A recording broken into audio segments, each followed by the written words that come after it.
चलिए आज हम लोग अपने पाठ्य पुस्तक में संकलित धर्मवीर भारती का संस्मरण काले मेघा पानी दे का अध्ययन कर लेते हैं। इससे पहले हम धर्मवीर भारती के बारे में थोड़ी सी जानकारी प्राप्त कर लें।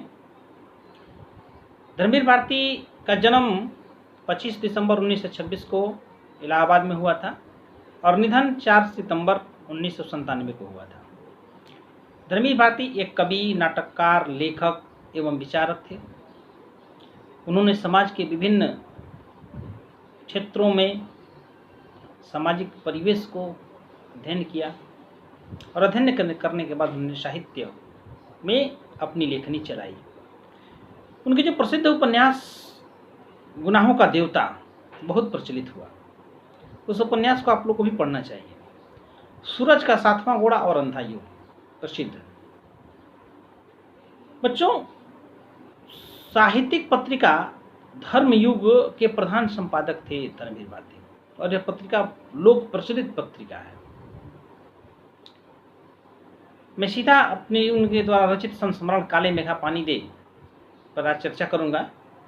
पाठ्य पुस्तक में यह संकलित संस्मरण सच में अभी वर्तमान परिवेश को देखते हुए हमें और आपको सोचने के लिए थोड़ा बाध्य करती है, क्योंकि इस संस्मरण में धर्मवीर भारती एक तरफ विज्ञान है और दूसरी तरफ विश्वास है। विज्ञान और विश्वास के बीच जो द्वंद्व उत्पन्न होता है, उसी द्वंद्व को उन्होंने यहाँ पर प्रस्तुत किया है और यह घटना उनके जीवन में घटित है और उस घटित घटना को ही हमारे और आपके सामने प्रस्तुत किया है।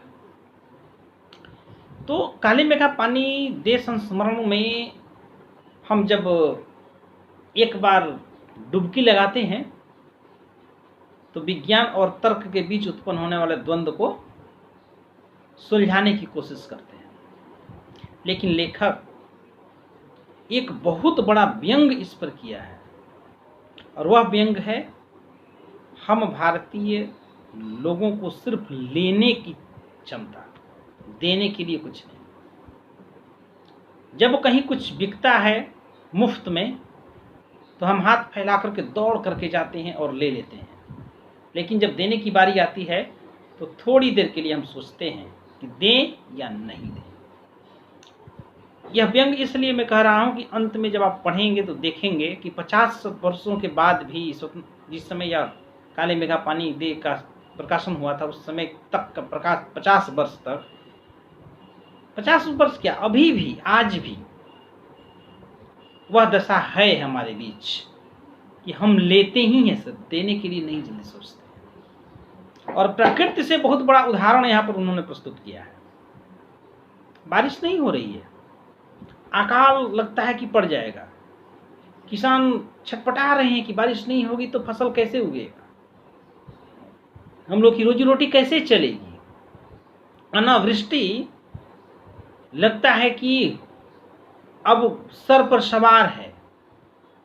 वैसी परिस्थिति में किस तरह से अंधविश्वास में लोग डूब जा करके और बर्बाद करते हैं और अंधविश्वास में फंस करके अपना सब कुछ लुटा देते हैं, उस पर बहुत बड़ा व्यंग है। लेकिन हम भारतीय तो हमेशा विश्वास करते हैं, परमात्मा पर विश्वास करते हैं, अल्लाह पर विश्वास करते हैं, ईश्वर पर विश्वास करते हैं और उसी विश्वास को लेखक दरकिनार करता है। चलिए इस पाठ को, सबसे पहले आप तो सभी इस पाठ को अच्छी तरह से एक बार पढ़ लीजिए। इसके बाद हम लोग इस पर अपना विचार रखते हैं। उस विचार में हम इसे कुछ प्रमुख बिंदुओं पर आपसे चर्चा करेंगे, जिन बिंदुओं को इस पाठ में उजागर किया गया है।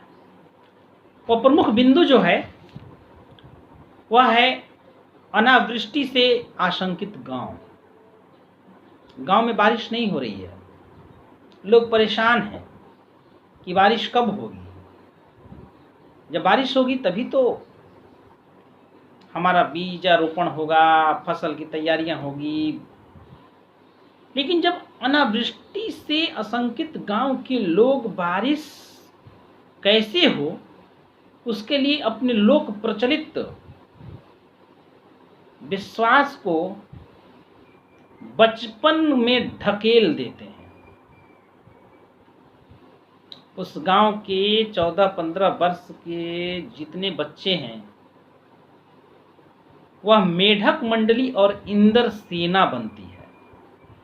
मेढक मंडली और इंद्र सेना इसलिए बनती है क्योंकि मेढक मंडली और इंद्र सेना इंद्र भगवान को प्रसन्न करे। तो इस पर जब हम बात करेंगे तो यह बात हम अंधविश्वास में भरा बचपन टॉपिक से बात करेंगे। उन बच्चों को इंद्र सेना बना दिया जाता है, मेढक मंडली बना दिया जाता है। वे बच्चे नंग धड़ंग होकर के बिना कपड़ा पहने हुए, सिर्फ कहा जाए कि जांघिया पहने हुए गांव में घूमते हैं, गली गली घूमते हैं। एक जगह सारी टोली जमा हो जाती है बचपन की, बच्चे वहां एकत्र हो जाते हैं। एकत्र होने के बाद एक बच्चा बोलता है बोल गंगा मैया की, तो सभी बच्चे बोलते हैं जय। अब गंगा मैया की जयकारा हो गई, यानी गंगा माँ, गंगा नदी का वहां पर उन्होंने आराधना किया, संस्मरण किया कि हे गंगा माँ अब आप अपनी पूरी पानी इसी धरती पर ले आई। उसके लिए अब इंद्र सेना, इंद्र देवता को मनाते हैं। वहां से टोली गांव में निकलती है, पूरा बचपन साथ जाता है। उस बचपन को देखते ही लेखक के मन में एक ऐसा भाव उत्पन्न होता है कि जीजी से वो तर्क वितर्क करने लगता है। लेकिन वो जब बच्चे निकलते हैं, गांव की गलियों में घूमने लगते हैं, तो वह टोली गंगा मैया के जयकारा के साथ साथ एक लोक प्रचलित गीत भी गाती है। और गीत इंद्र को मनाने के लिए, भगवान इंद्र को प्रसन्न करने के लिए। कैसे? काले मेघा पानी दे, काले मेघा पानी दे, गगरी फूटी बैल पियासा, पानी दे गुड़धानी दे, काले मेघा पानी दे। मेघ से मांगते हैं कि हे काले मेघा पानी दीजिए, पानी बरसात जल्दी हो, बारिश हो।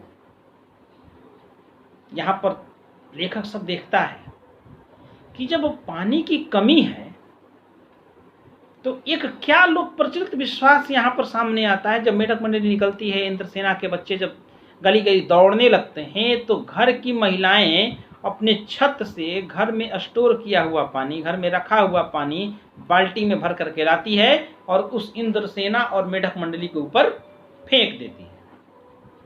अब इंद्र सेना और मेढक मंडली के ऊपर फेंका गया पानी बर्बाद हो गया, वहां पर कीचड़ हुआ और उस कीचड़ में जितने वो बच्चे थे अपनी बचपना के साथ उसमें उछल कूद कर रहे हैं, मस्ती कर रहे हैं, पानी तो बर्बाद हो गया। लेखक जब इसको देखता है तो दीदी को टोकता है, जीजी को कहता है कि एक तो पानी की कमी है और आज इस पानी की इतनी बर्बादी क्यों? यहीं पर बचपन अंधविश्वास में फंस जाता है, जो लेखक नहीं चाहता है। लेकिन बच्चों को तो मस्ती है, बड़ों ने कह दिया, बच्चे कर रहे हैं। और क्या तर्क देते हैं कि आज यदि पानी हम भगवान को, इस मेढक मंडली को, बच्चे भगवान के रूप होते हैं, मेढक मंडली को देंगे तभी तो कल बारिश होगी। और इसी पर चर्चा होती रहती है। अब जीजी का जो तर्क है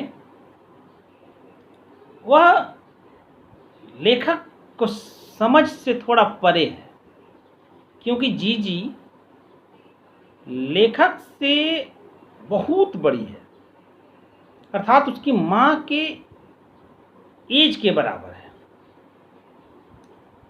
और इसलिए लेखक हमेशा मान सम्मान करता है जीजी का। तो जीजी जो तर्क प्रस्तुत करती है लेखक के पास, कहती है कि पानी की यह बर्बादी नहीं, यह पानी का अर्थ है। कुछ पाना है तो पहले कुछ देना होता है, और यही नहीं, दान को सबसे महान कहा गया है। दान के लिए त्याग करना अनिवार्य है। अभाव की स्थिति में किया गया दान ही सच्चा त्याग होता है। अभाव की स्थिति में किया गया दान त्याग कहलाता है। दीदी का तर्क है, तर्क बहुत मजबूत है। फिर सूखे में हमारे द्वारा फेंका गया पानी ही पानी की बुआई है। यानी अभी सूखा पड़ गया है तो जो पानी हम फेंक रहे हैं मेढक मंडली पर, इंद्रसेना पर, वही पानी फिर ऊपर से नीचे आएगा। देख लीजिए, विज्ञान और विश्वास के इन दोनों द्वंद्वों में कितना बारीकी सा अंतर है।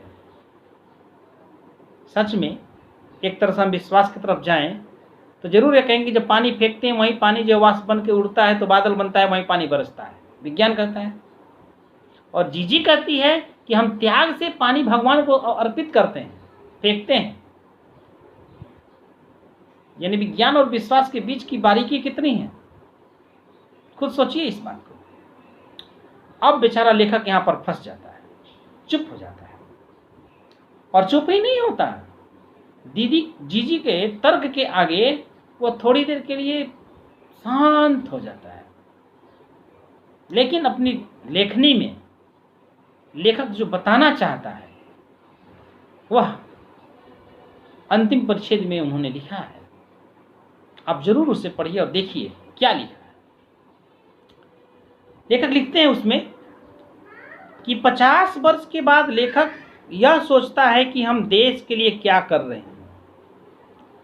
राजनीतिक स्वतंत्रता मिलने के बाद भी हमें अपने देश के संस्कारों की समझ अभी तक नहीं आई है।